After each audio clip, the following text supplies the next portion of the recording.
Vous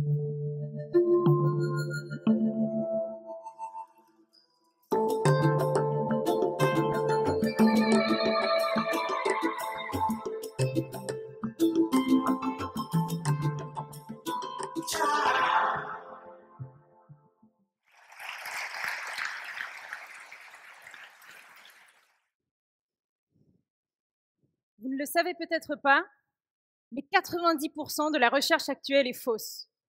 Vous pensez sûrement que, en tant que scientifique, on détient avec nos formules et nos théories une certaine forme de vérité absolue. Eh bien, c'est complètement faux. Les scientifiques sont avant tout des humains et se trompent.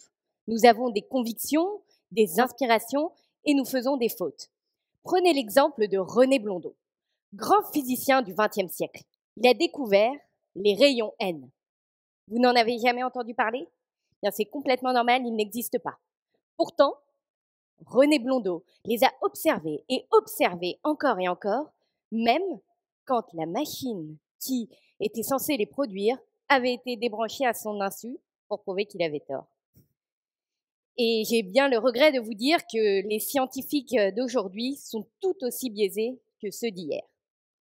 En tant que jeune étudiante, j'ai participé à un projet de recherche sur la potentielle toxicité des organismes génétiquement modifiés, les OGM, un sujet assez controversé. Eh bien, dans l'équipe qui travaillait là-dessus, il n'y avait que des collaborateurs qui étaient persuadés que non, il n'y avait absolument aucune toxicité. Un peu biaisé quand même. Mais ça n'est pas le seul.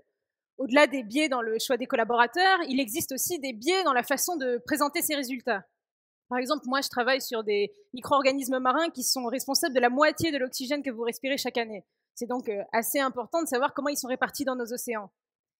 Ces deux graphiques utilisent exactement les mêmes données, à savoir la quantité d'organismes qui sont présents dans mes échantillons. Pourtant, quand on regarde le graphique du haut, notre cerveau a l'impression qu'il y en a beaucoup plus que si on regardait le graphique du bas. C'est les mêmes données. La seule différence, l'échelle, qui est logarithmique dans le graphique du haut, est normale dans celui du bas. Et rien qu'en induisant cette toute petite différence, on crée un biais de perception et d'analyse qui peut être fatal. Et des biais comme ça, il y en a des dizaines. Mais il y en a un en particulier sur lequel on voudrait insister. C'est le biais de sexe et de genre dans la recherche. On va vous expliquer. Vous savez, faire de la science, c'est un peu comme faire de la cuisine. Il y a des paramètres dont on a vraiment besoin si on ne veut pas passer à côté de sa recette. Si vous voulez un macaron clair, vous faites une température de cuisson de 120 degrés. Un macaron foncé, température de cuisson 150 degrés. J'ai regardé sur Marmiton. Mais alors, ici, la même variable, à savoir la température, peut conduire à des résultats drastiquement différents en fonction de sa valeur. Alors, qu'est-ce qui se passe quand on oublie de regarder le sexe des souris sur lequel on teste des médicaments? Sur le marché américain des médicaments, en 3 ans, 4 médicaments sur 5 qui ont été retirés de ce marché l'ont été car ils avaient plus d'effets secondaires sur les femmes que sur les hommes. Et cela, simplement, car les chercheurs n'avaient pas regardé l'effet des médicaments sur les rats femelles que sur des rats mâles, et cela par habitude. Parce que vous comprenez, travailler avec des rats femelles, il faut contrôler les cycles hormonaux et c'est un peu compliqué pour nous. Alors là, vous vous dites, bon, elles ont choisi des exemples extrêmement pertinents pour illustrer ce propos et ce biais. Et j'ai le regret de vous annoncer qu'ils ne sont pas spécialement pertinents, juste incroyablement répandus. Aussi bien dans la recherche que dans l'ingénierie. Exemple dans votre quotidien. Un objet, la voiture. Vous savez sûrement comment on teste les ceintures de sécurité? Eh bien, avec des mannequins crash test. Mais vous avez déjà vu un mannequin crash test femme? En tout cas, sûrement pas jusqu'à très récemment. Et bon, même s'il n'y en a pas des femmes, les mannequins crash test, ce sont des hommes standards de 70 kilos. Mais en vous regardant, j'ai pas l'impression que vous êtes tous des hommes standards de 70 kilos. En tout cas, moi, sûrement pas. Alors, je vous vois là, il y en a quelques-uns qui se disent « Ah, ça y est, encore les deux nanas sur scène qui se victimisent, on les oublie partout, même dans la recherche. » Non, non, alors, nous, on va vous montrer que oublier d'étudier cette variable, ça marche dans les deux sens. Prenez l'ostéoporose. C'est une maladie qui touche plus de 200 millions de personnes par an et qui cause des fractures graves du squelette. Pendant très longtemps, on a pensé que l'ostéoporose était une maladie qui touchait principalement les femmes. Donc toutes les méthodes d'études, de diagnostic, de traitement ont été faites sur des femmes. Jusqu'au jour où on s'est rendu compte qu'après 50 ans, un homme sur 5 pouvait être la victime d'ostéoporose, mais que les méthodes de diagnostic ne permettaient pas de détecter ces hommes. Alors voilà, dans la biologie, c'est un fait. Dans 60% des cas, nous ne précisons pas le sexe de nos objets d'étude. 60%. Je ne sais pas si vous vous rendez compte, si dans toutes les études de physique, 60% on ne précisait pas la température entre l'eau qui bout ou celle qui gèle, on aurait quelques problèmes. L'idée qui est derrière ça, c'est qu'en plus de ne pas préciser le sexe de l'objet d'étude, on est en train de se rendre compte que le sexe de l'expérimentateur a lui aussi un impact. Une étude canadienne a récemment montré que lorsque les rats étaient manipulés par des hommes ou des femmes, leur réaction vis-à-vis de la douleur n'était pas la même. Et oui, ils peuvent détecter la testostérone. Et ce biais est tellement important que la très grande majorité des études sur la neurobiologie de la douleur jusqu'à aujourd'hui seraient complètement fausses. Alors voilà, la recherche doit être corrigée de ce biais. Mais au-delà de produire une science plus juste et plus exacte, prendre en compte ce biais de genre et de sexe peut amener à créer, à penser à des innovations auprès desquelles sinon on serait complètement passé à côté. Alors on vit dans un monde qui est international, qui est globalisé, on communique en permanence avec les États-Unis, la Chine, l'Afrique, l'Australie. Et pourtant, une des rares barrières de la communication qui subsiste, c'est la langue. Alors heureusement, on a inventé Google Translate. Mais parmi toutes les limitations de Google Translate, c'est un algorithme qui n'est pas très intelligent. En plus de ça, Google Translate est incapable de faire la différence entre les hommes et les femmes sur des grands corpus de texte. Je ne sais pas si vous imaginez les quiproquos, le prince de Clèves ou le roi Margot, je pense que ça ne va pas plaire à tout le monde.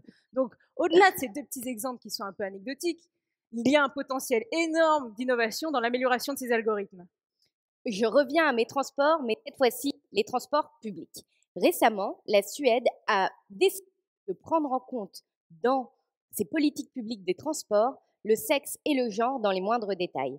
Et cela a conduit à des changements petits dans tous les détails de ces politiques qui ont eux-mêmes amené des changements énormes au niveau des comportements. Simplement en adaptant, en allant chercher les besoins spécifiques des femmes et des hommes, des nouveaux trajets et horaires de bus ont été créés, ce qui a amené à décongestionner certaines villes à certaines heures.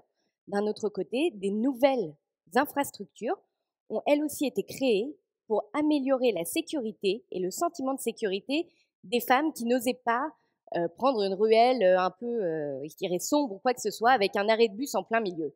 Eh bien, améliorer ce sentiment de sécurité pour les femmes, ça a été aussi amélioré pour les employés et pour les hommes, et au final, améliorer le bien de tous. Et vous, que vous travaillez dans les sciences et technologies, ou alors dans les services de la communication, du marketing, de l'art, on vous invite à vous poser la question. La première, c'est est-ce que vous travaillez sur un produit final qui touche des hommes ou des femmes? Et la deuxième, c'est est-ce que votre objet d'étude a un sexe? Si vous répondez oui à l'une de ces deux questions, est-ce que vous vous êtes déjà demandé ce que cela pouvait changer? En vous posant ces deux petites questions, qui sont toutes simples et qui nous concernent en fait tous, vous puissiez quelque part potentiellement trouver un peu de la place pour de l'amélioration et de l'innovation. Attention, simplement, prendre en compte le biais de sexe et de genre, ce n'est pas du tout faire ça, c'est-à-dire du marketing genré. Faire une calculette rose et une calculette bleue, un rasoir rose, un rasoir bleu, un appareil photo rose, un appareil photo bleu, ce n'est pas prendre en compte l'innovation de sexe et de genre, c'est simplement faire du mauvais marketing.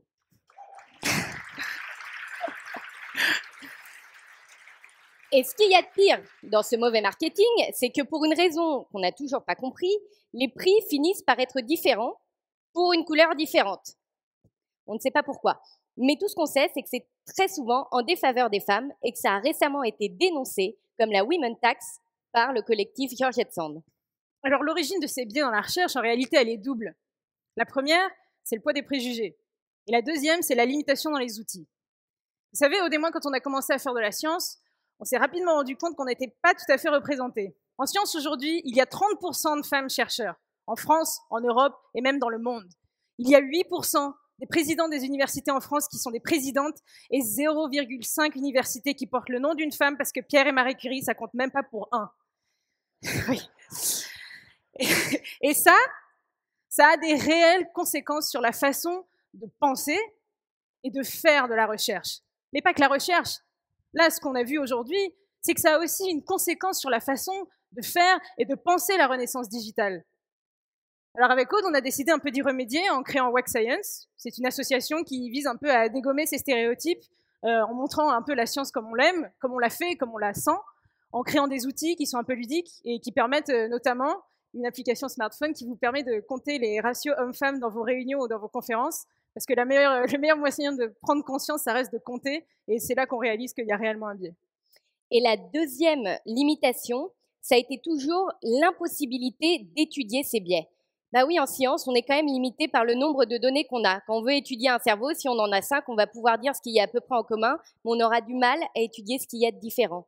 Et grâce à des initiatives comme cette application ou toutes les applications de sciences citoyennes qui sont en train d'être développées, on peut aujourd'hui non plus s'intéresser à ce qui est commun, mais à ce qui est variable.